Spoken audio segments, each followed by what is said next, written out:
Jesús, Hijo de Dios, qué grande el costo de mi redención. Lucas 1, 32 y 33. Vamos directamente a la palabra de Dios. Y ahí encontramos una declaración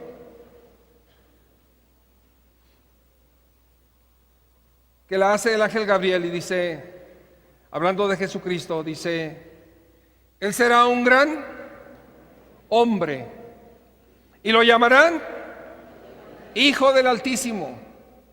Dios el Señor le dará el trono de su padre David y reinará sobre el pueblo de Jacob para siempre. Su reinado no tendrá fin. Mira la declaración que se hace acerca de Jesucristo. Será llamado Hijo del Altísimo. Y Dios, el Señor, le dará el trono de su padre David. El rey por excelencia que recordamos en la historia del pueblo de Israel, cuando te dicen un rey de Israel, luego lo te viene en la mente, David, ¿verdad? Porque David fue un rey que trajo tanta prosperidad, ¿verdad?, al pueblo de Israel. Trajo tanta prosperidad y todavía la continuó su hijo Salomón, ¿verdad? Que dice que, hablando materialmente, ¿verdad?, en aquellos tiempos, dice que la plata no la tomaban en cuenta porque había tanta plata que solamente el oro era apreciado. Imagínate la prosperidad económica que tenía el pueblo de Israel en los tiempos de David y Salomón. Pero eso es hablando materialmente, pero hablando espiritualmente, David era un rey que danzaba, era un rey que componía salmos, era un rey que se ponía en la presencia de Dios, entraba al templo y duraba tiempo ahí hablando con Dios, alabando a Dios, orando a Dios. Era una prosperidad espiritual muy grande en los tiempos de David. Y entonces dice el ángel Gabriel, dice acerca de Jesucristo, dice: Dios le dará a él el trono de David. Pero es un trono, ¿por cuánto tiempo? ¿Por 6 años? ¿Un sexenio? ¿4 años? ¿30 años? ¿Por cuánto tiempo es el trono del Hijo del Altísimo? Por siempre, por la eternidad. Y a mí me emociona pensar, ¿verdad?, que ya estamos en el reino de Dios. Los que somos cristianos ya estamos dentro de ¿qué? Del reino de Dios. ¿Por cuánto tiempo vamos a estar allí? ¿Por cuánto tiempo? Eternamente. ¿No te emociona tener un rey, el Hijo de Dios, el Hijo del Altísimo, por siempre? Es maravilloso. Y vamos a ver acerca de su trono, acerca de su reinado. Cuando dice el escritor, lo llamarán Hijo del Altísimo, no se está refiriendo a si será o no será Hijo del Altísimo, se está refiriendo a que será reconocido como el Hijo del Altísimo. No solamente que es el Hijo del Altísimo, sino que será reconocido. Y muchos de los que estamos aquí, si no es que todos, reconocemos que Jesucristo es el Hijo del Altísimo. Amén. Lo reconocemos. Él es el Hijo de Dios, el Hijo del Altísimo. Entonces, vemos nosotros pues que Él tiene un reino, el reino de Cristo es sobre todos los reinos, sobre todos los reinos. En esta tierra, Él dice que Él quita y pone reyes. En esta tierra todos somos mortales, Él es inmortal. O sea, el reino de Jesucristo está sobre todo reino, por eso se llama Rey de Reyes. Amén. Rey de Reyes, o sea, Él está sobre todos y Él no comparte su gloria con nadie.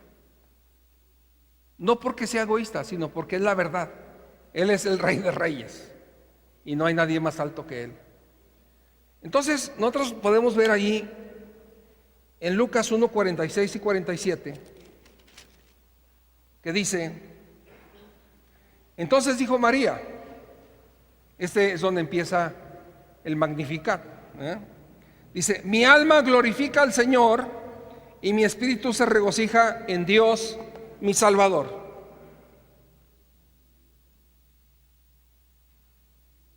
Mi espíritu se regocija en Dios, ¿qué? Mi Salvador. ¿A quién se estaba refiriendo María? ¿Quién es el Salvador?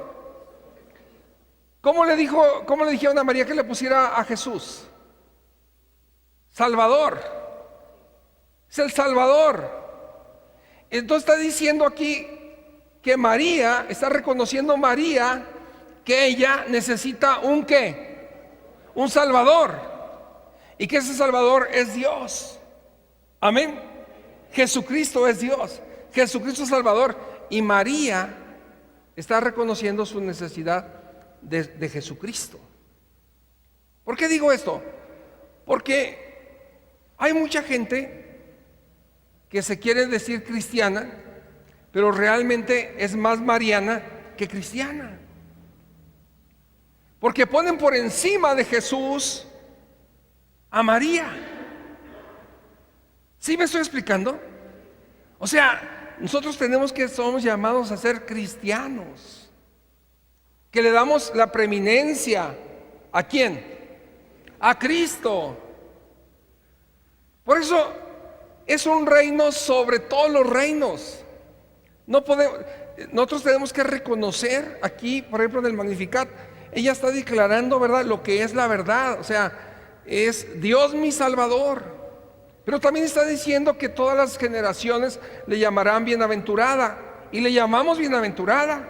Y estamos agradecidos con María, porque María estuvo dispuesta a hacer el vaso donde naciera nuestro Señor Jesucristo. La admiramos, le reconocemos, pero no la podemos adorar. No la podemos adorar, porque el único que es digno de adoración es nuestro Dios, su Hijo y el Espíritu Santo. Amén. No hay otro, ¿verdad? Ni los ángeles hay que adorar. Solamente al Señor tu Dios adorarás y solamente a Él servirás.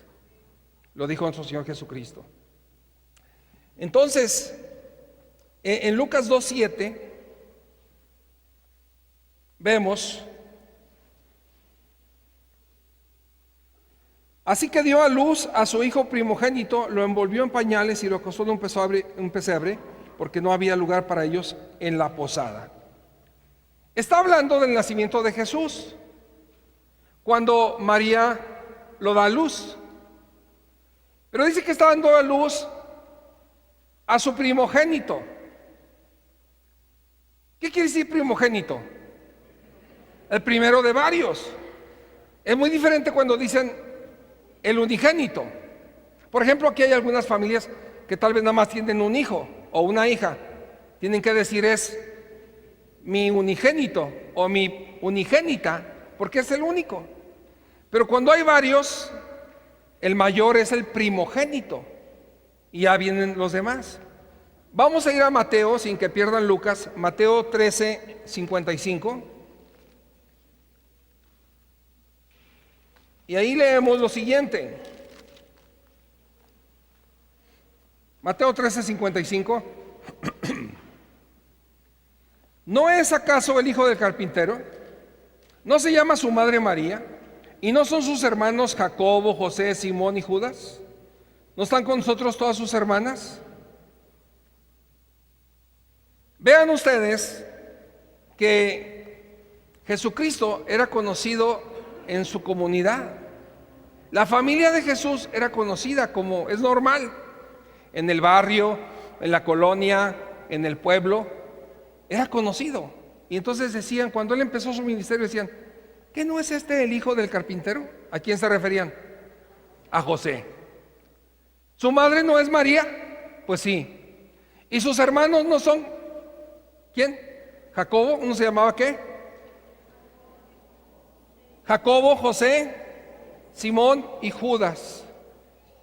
4 hermanos. Pero aparte tenía ¿qué? Hermanas, en plural. Al menos 2. Entonces, ¿cuántos hijos tuvo más María que Jesús? Al menos 6. Al menos 6 hijos más. ¿Y por qué les digo esto? Porque a veces hay dogmas que tienes que creer. Por ejemplo, que dicen, Virgen María, siempre Virgen María. Entonces la pregunta es, ¿y María fue siempre virgen? No, fue virgen para concebir a Jesucristo, pero ya después no. ¿Y eso está mal? No está mal, porque estaba casada con José. Lo más normal era que ella tuviera más hijos, y que eso fue lo que ella fue lo que tuvo más hijos. Ahora vamos a ver acerca del reino de Jesucristo. El reino de Jesucristo tiene una constitución. Está constituido el reino de Jesucristo.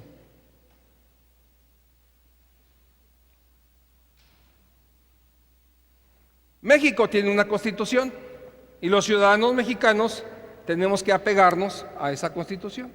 Estados Unidos tiene una constitución y tienen que apegarse a esa constitución. Nosotros somos ciudadanos del reino de Dios, del reino de Cristo. Y Cristo tiene una constitución, tiene una palabra escrita. Y tenemos que apegarnos a esa palabra. Vamos a ver ahí en Lucas 1:76 y 77. Regresamos a Lucas 1:76 y 77. Y dice así: y tú, hijito mío, serás llamado profeta del Altísimo, porque irás delante del Señor para prepararle el camino. Darás a conocer su pueblo la salvación mediante el perdón de sus pecados. Y aquí estamos hablando del Benedictus, o sea, del canto de Zacarías. Y Zacarías está hablando de su hijo, ¿verdad? Juan el Bautista. Y dice, tú, hijo mío, serás llamado profeta ¿de quién? Del Altísimo. Irás delante de Él. Él iba a ir preparando el camino. Él iba de avanzada. Fíjese la sabiduría de Dios, Mandó de avanzada a Juan el Bautista para que empezara a hablarle a la gente. Viene un cambio, viene una revolución. Se van a cambiar, la constitución se va a cambiar. O al menos ustedes van a entender lo que es la constitución, lo que es la voluntad de Dios, porque están actuando de una manera que no es de acuerdo al reino de Dios, al reino de Cristo. Están actuando diferente. Y entonces manda a Juan para que vaya de avanzada. Y él empieza a predicar el arrepentimiento y el bautismo para perdón de pecados. ¿Sí? Eso es lo que hace Juan el Bautista.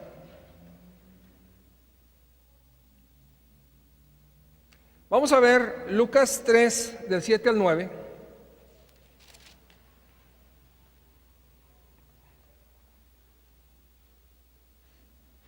Lucas 3, 7 al 9, y dice: muchos acudían a Juan para que los bautizara.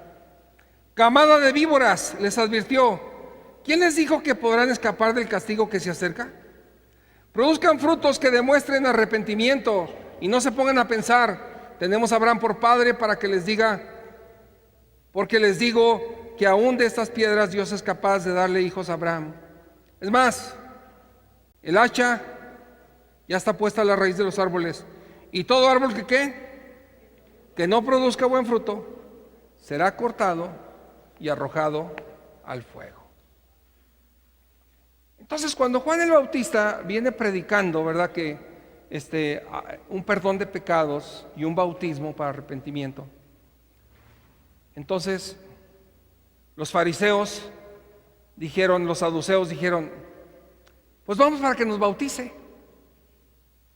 Si es cierto que hay perdón de pecados por medio del bautismo de Juan, pues ya estamos perdonados, ya estamos en el reino. ¿Pero de qué sirve? Por eso la palabra de Juan fue muy dura. Camada de víboras, ¿quién les enseñó a huir de la ira venidera? ¿Quién les enseñó, quién les dijo que pueden escapar del castigo? Hagan frutos dignos de arrepentimiento. O sea, hagan cosas que de veras se vea su arrepentimiento. Porque si siguen así, no van a escapar. Y cuando está diciendo Juan arrepentimiento, está diciendo una cosa muy importante. ¿Sabes tú qué es arrepentimiento? Arrepentimiento está ejemplificado con esto. Vas en una dirección, dices, no debo ir para acá, no es para allá. Das media vuelta y vas para allá. Eso es arrepentimiento. Antes, el que me la hacía me la pagaba. No, pero eso no está de acuerdo con la palabra de Cristo. No, Señor, perdóname, Señor. Perdóname. Estoy recibiendo tu perdón y yo no quiero perdonar. Y tu palabra dice que el que no perdone no será perdonado por el Padre. No, me arrepiento y va y perdona. Te perdono. El que robaba, no, esto está mal. Se arrepiente porque los ladrones no heredarán el reino de Dios, dice ahí Corintios. Es más, están los 10 mandamientos. ¿No qué? No robarás. Me arrepiento. No. Va y devuelve y hasta da más, porque está de veras arrepentido. ¿Saben ustedes por qué hay mucha gente que no pide perdón? Hay gente que no sabe pedir perdón, aunque se equivoquen. ¿Saben por qué? Porque no se arrepienten. Sí, no le des más vueltas, no se arrepienten. Y luego, oye, lo ofendiste, pues se lo merece. Y que vuelva otra vez. Oye, es que no le perdonaste. No, es que él me hizo primero. Y se justifica. Y no perdona. Oye, pero es que mira cómo te portaste. ¿Y qué? Todo el mundo hace lo mismo. O sea, no se arrepienten. Hay mucha gente que no se arrepiente de lo mal que hace. Para esos les está diciendo Juan, camada de víboras. No crean que por venirse a mojar, ¿verdad? Ya, van a entrar al reino de los cielos.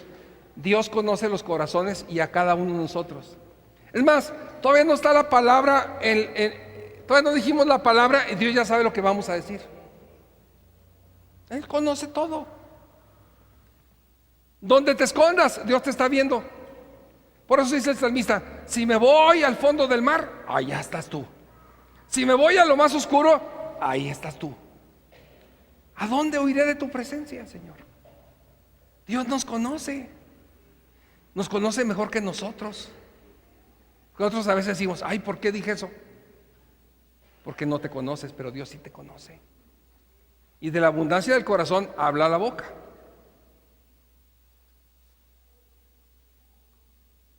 Hagan frutos dignos de arrepentimiento.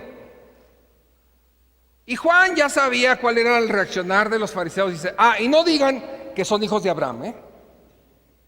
Es que yo me bauticé hace 10 años. Soy hijo de Abraham, del Israel espiritual. Es que me bauticé hace 20 años o hace 5 años. Y dice, ni digan que son hijos de Abraham, porque Dios puede levantar hijos de estas piedras. Y muchos de nosotros aquí éramos piedras y Dios nos levantó como hijos de Dios. Dale gloria a Dios.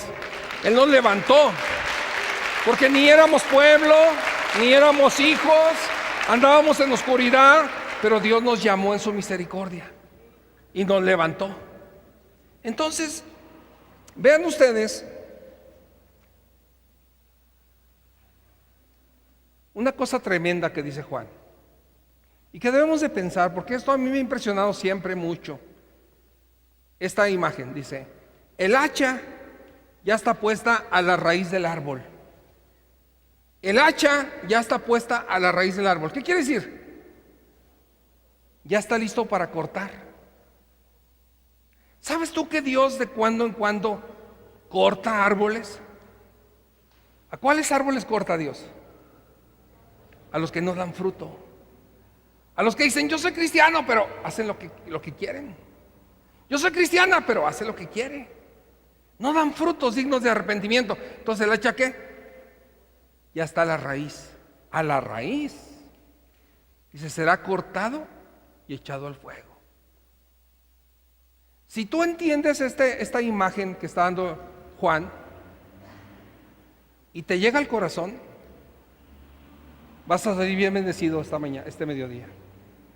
Porque tú no quieres ser ese árbol, ¿verdad? Yo no quiero ser ese árbol. Mira tus pies. Que esté el hacha ya puesta allí. Tú no quieres el hacha de Dios allí, ¿verdad? Para cortarte y aventarte al fuego. Yo no quiero ser así. Yo no quiero ser ese árbol. Entonces tenemos que dar frutos dignos de arrepentimiento. Frutos donde nos duele que si le fallas a Dios, ni puedes dormir. ¿Por qué? Porque el Espíritu Santo te está redarguyendo ahí. Hiciste mal, dijiste mal, actuaste mal. Arrepiéntete. Y que no puedes dormir y que te levantas y te pones de rodillas y perdóname, Señor. Ya no te voy a fallar, Señor. Ten misericordia de mí, fortaléceme, Señor. Ayúdame, porque esto no es un juego, Señor. Está en juego mi vida eterna, mi salvación y el ejemplo que le doy a los demás.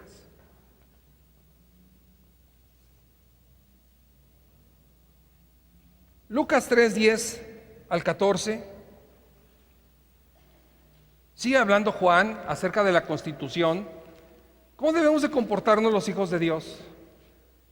Los que somos ciudadanos del reino, dice en el 10. Entonces, ¿qué debemos hacer? Le preguntaba a la gente. El que tiene 2 camisas debe compartir con el que no tiene ninguna. Y el que tiene comida debe hacer lo mismo. Unos recaudadores de impuestos que querían que los bautizara. Maestro, ¿qué debemos hacer nosotros? No cobren más de lo debido. ¿Y nosotros qué debemos hacer? Dijeron los soldados. No extorsionen a nadie, ni hagan denuncias falsas. Más bien confórmense con los que les pagan.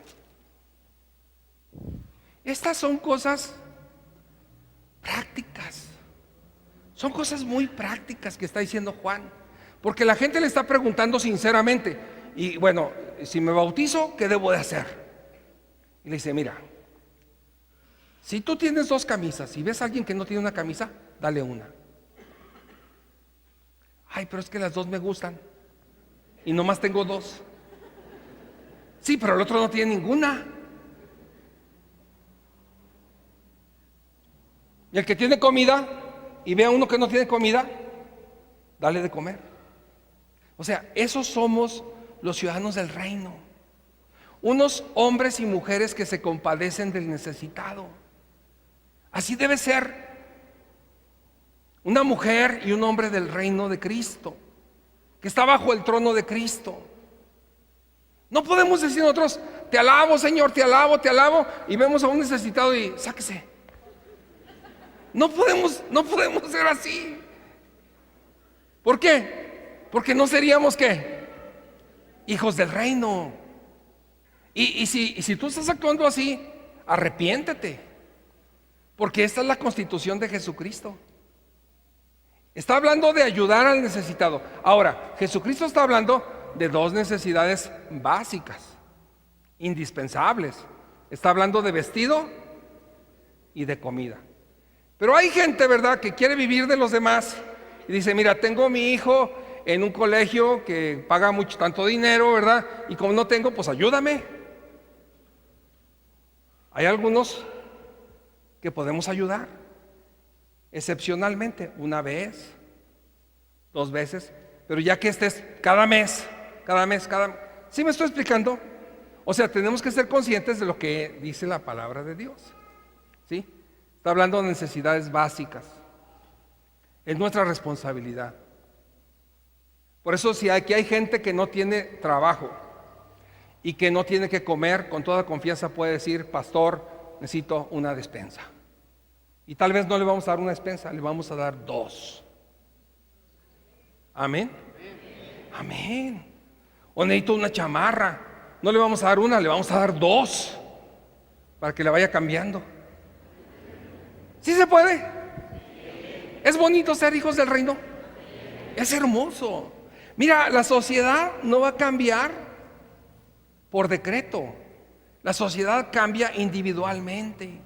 Cuando cambia el corazón de cada persona, entonces cambia la sociedad. Y esa es la revolución que quería hacer Jesucristo y Juan el Bautista. Y luego viene uno que cobra impuestos y dice, ¿y yo qué debo de hacer? Dice, pues no seas tranza, sé honesto, no cobres de más. Porque los cobradores de impuestos tenían fama de que ¿qué? De que robaban.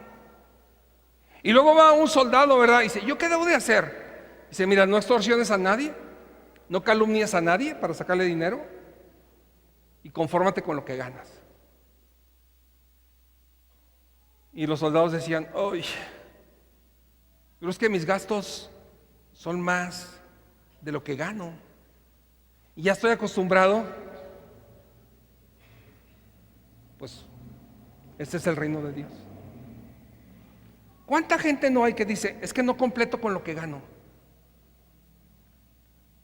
Y está bien, si no completa con lo que gana, pero se administra de tal manera que le pone más agua a los frijoles, que compra otro kilo de tortillas, que completa, ¿verdad?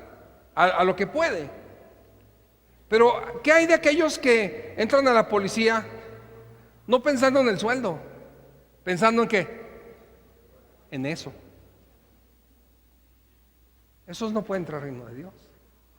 Mira, una persona que está pensando así en su corazón, como esos cobradores de impuestos, como esos soldados, como esos que no tienen misericordia de los demás, ¿tú crees que pueden tener una paz para llevar una vida espiritual tranquila?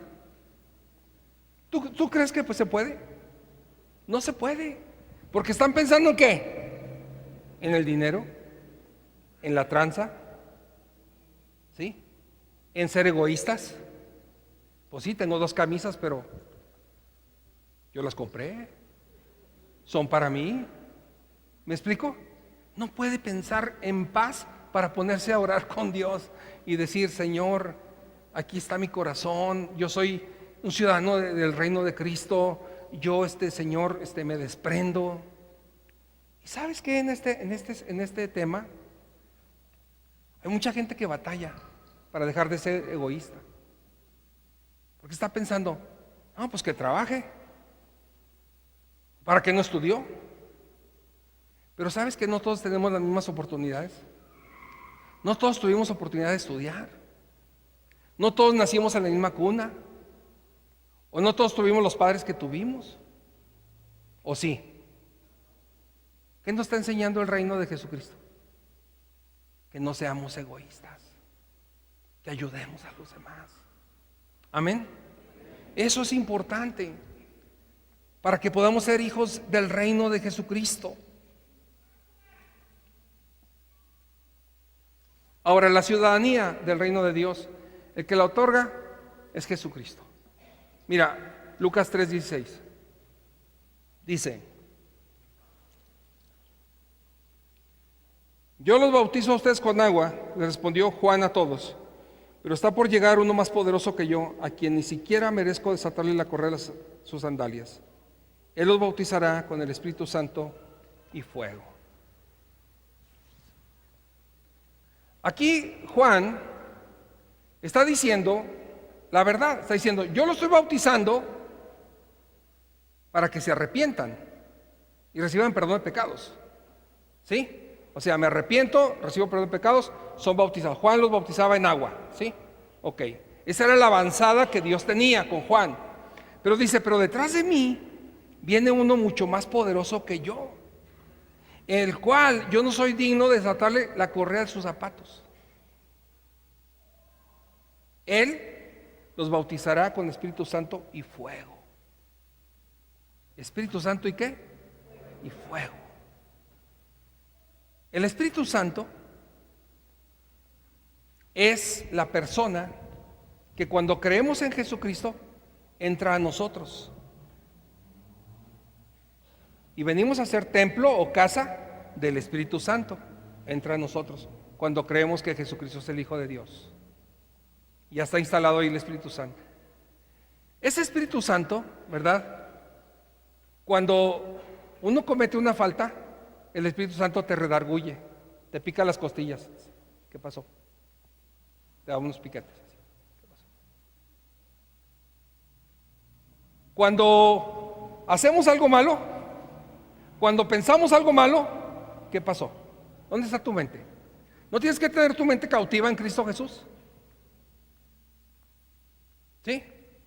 Entonces el Espíritu Santo nos está recordando, nos está diciendo, hey, el Espíritu Santo nos está fortaleciendo, ¿sí? Ante una tentación, ¿verdad? El Espíritu Santo te recuerda la palabra de Dios. Dice, Dios no es injusto para ponerte una tentación que no sea humana, y con la misma tentación te dará la salida. Nosotros, los cristianos, tenemos una ayuda a través del Espíritu Santo. El Espíritu Santo nos está ayudando. Ahora, ¿tú eres ciudadano del reino de Dios? ¿Estás haciendo frutos dignos de arrepentimiento? ¿O no estás haciendo frutos dignos de arrepentimiento? Porque cuando no se hacen frutos dignos de arrepentimiento, la palabra de Juan es muy dura. Camada de víboras, ¿quién los enseñó a huir de la ira venidera? Pero cuando nosotros honestamente queremos ser ciudadanos del reino de Jesucristo, del Altísimo, nosotros decimos, Señor, yo no te quiero fallar, te quiero obedecer, pero me faltan fuerzas. Sí te quiero obedecer, pero no puedo. Sí te quiero obedecer, pero me gana el carácter. Y ponle tu apellido, me gana lo. Pero sí quiero, Señor. Sí quiero. Y para esos que les falta fuerza, viene el Espíritu Santo y te ayuda, ¿verdad? Por eso dice en Hechos, el día de Pentecostés, se estaban reunidos y vino sobre ellos un viento fuerte y unas lenguas de fuego se posaron sobre ellos y fueron llenos del Espíritu Santo. Pero luego más adelante, en Hechos 4:31, dice que ellos estaban siendo amenazados para no predicar la palabra de Dios y se pusieron a orar. Dice, y estaban todos orando, ¿verdad? Y de repente fueron llenos del Espíritu Santo. O sea que la llenura del Espíritu Santo te la puede dar Dios en este momento. En este momento. Te puede llenar de su Espíritu Santo. Y Él es el que te bautiza con Espíritu Santo y fuego. Hemos sido bautizados cuando creímos, pero tenemos que estar siendo llenos del Espíritu Santo. Cuando somos llenos del Espíritu Santo estamos fuertes, estamos seguros, nos esforzamos, vencemos tentaciones, quitamos malos hábitos, porque estamos llenos ¿de qué? Del Espíritu Santo. Amén. Nosotros en otro tiempo ni éramos ciudadanos, dice el apóstol Pedro, ¿verdad? Ni éramos pueblo de Dios.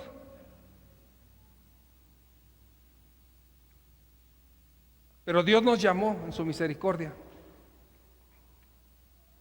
Y ahora somos linaje escogido, real sacerdocio, nación santa, pueblo adquirido por Dios, para que anunciemos las virtudes del que nos llamó de las tinieblas a su luz admirable.